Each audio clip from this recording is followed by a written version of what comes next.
Hello everyone, I'm Xiangli Yao and today we are checking out the Twitter account for Wuthering Waves.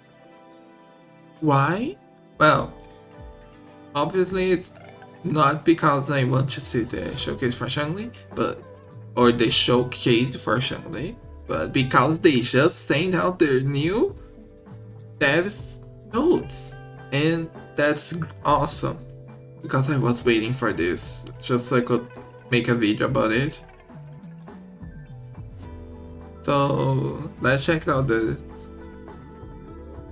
for the developers message volume 4. I'm not counting, but it's already the volume 4. Wow.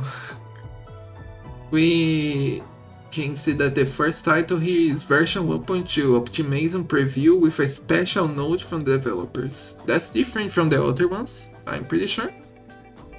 Putting version 1.2 and the turquoise Monglow is on the horizon. Here's a sneak peek at the upcoming improvements and special note from the dev team. So the fact is I already read this, so I'm just gonna summarize each new optimization they're gonna do.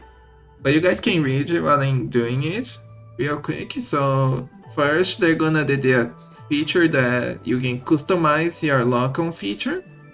Basically you have these three options. I presume that the movement direction is basically the lock-on will always go to the enemy that you're moving towards instead of the direction your camera is aiming for, or the distance between the enemy. So it's not gonna aim at the enemy that's closest to you or the enemy your camera is pointing at, but the enemy you're holding the direction button towards.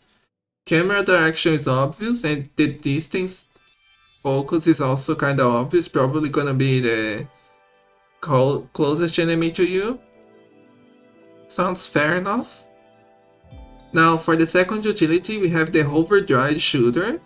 The Hoverdroid shooter is basically their solution to an issue that many people were complaining about from my point of view, that it's a pain to always have to change your team every time you need to do the shooting minigames or events, because not everyone is using the gun resonators.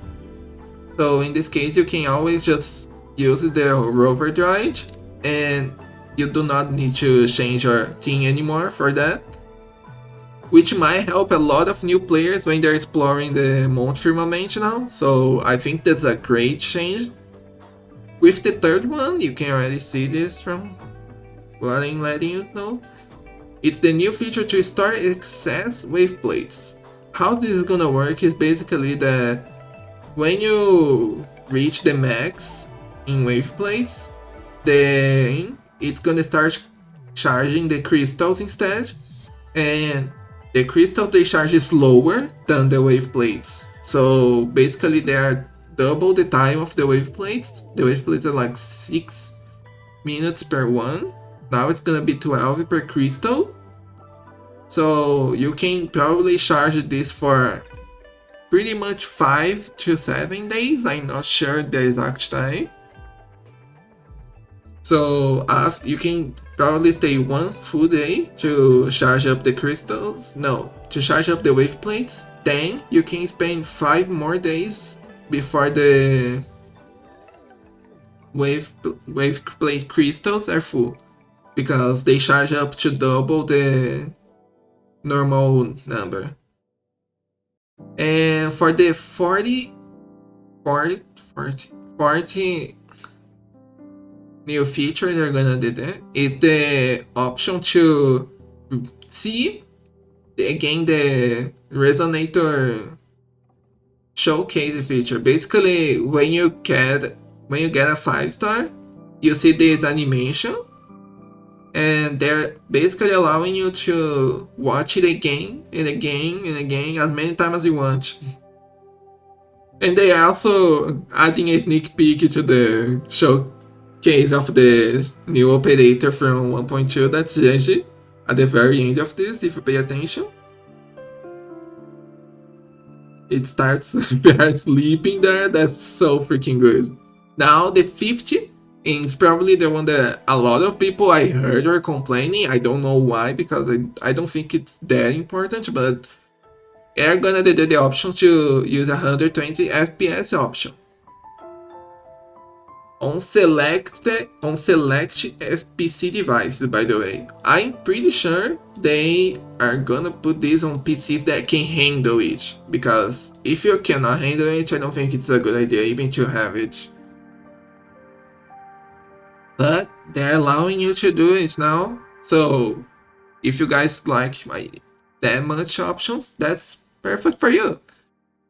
Now, for the new Depths of Elusive Helm story rewards, this is not new. Actually, they did this already on 1.1.